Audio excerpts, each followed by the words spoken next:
Shyambazar metro থেকে বেরিয়ে ডান দিকে কয়েক পা গেলেই দেখলাম একটা মিত্র ক্যাফে নতুন আউটলেট। অনলি 3টে টেবিল দিয়ে এই আউটলেটটি। জায়গা বলতে গেলে খুব কম। আমরা বাইরেই বসেছিলাম আর নিয়েছিলাম ফিশ ডায়মন্ড ফ্রাই।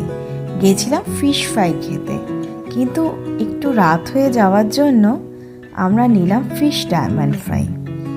এই রিভিউ দেওয়ার মতো আমার কাছে কিছুই ছিল না। চলে এসছে বহু বছর থেকে একদম পিওর ভেটকি মাছ দিয়ে তৈরি এই ডায়মন্ড ফ্রাই। কিন্তু একটা কথা বলবো, 250 টাকার তুলনায় ডায়মন্ড ফ্রাইটি আর একটু বড় হলে ভালো হতো, আর একটু পুরো হলেও ভালো হতো।